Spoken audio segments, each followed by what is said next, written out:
33 பண்டல்கள் 21 மூட்டைகள்ல கிட்டத்தட்ட 1500 கிலோக்கு மேல பல லட்சம் ரூபாய் மதிப்பிலான பீடி இலை விரலி மஞ்சளை கடத்த முயற்சி செஞ்சவங்களை அதிகாரிகள் கையும் களவுமா பிடிச்சிருக்காங்க.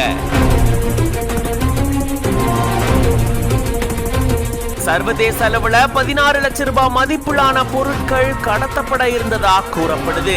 பல நாட்களா கடத்தல்ல ஈடுபட்டவங்களை பிளான் போட்டு தட்டி தூக்கி இருக்காங்க அதிகாரிகள்.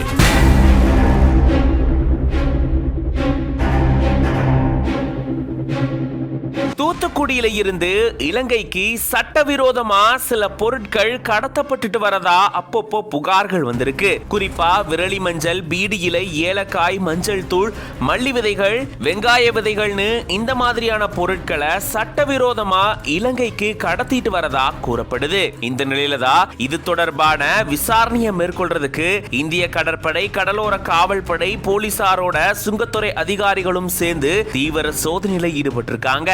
தூத்துக்குடி லூர்தம்மாள்புரம் பகுதியை சேர்ந்த ஒரு குடோன்ல இருந்துதா இலங்கைக்கு இந்த மாதிரியான பொருட்கள் கடத்தப்படுறதா அதிகாரிகளுக்கு தகவல் கிடைச்சிருக்கு. அதன்படி சுங்கத்துறை அதிகாரிகள் அந்த பகுதியில சோதனையில ஈடுபடும் போதுதான் சரக்கு வாகனத்துல சில பேர் சரக்குகளை ஏத்திட்டு இருந்திருக்காங்க. அவங்கள பிடிச்சு அங்க இருக்கக்கூடிய பொருட்களை சோதனை செஞ்சு பார்க்கும் போதுதான் இது இலங்கைக்கு சட்டவிரோதமா கடத்தப்பட இருந்த பீடி இலை மற்றும் விரலி மஞ்சள் அப்படின்றது தெரிய வந்திருக்கு. 33 மண்டல்கள்ல 664 கிலோ பீடி இலை மற்றும் 21 மூட்டைகள்ல 1346 கிலோ விரலி மஞ்சள்னு இத இவங்க கடத்த இருந்ததா கூறப்படுது.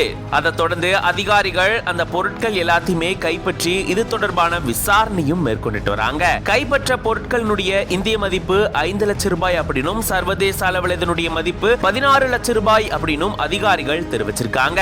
இந்த குடோன் மீராசா அப்படின்றவருக்கு சொந்தமானதாகவும் அது மட்டும் இல்லாம இவரு பெரிய கடத்தல்காரர் அப்படின்னு சொல்லப்பட்டிருக்கு.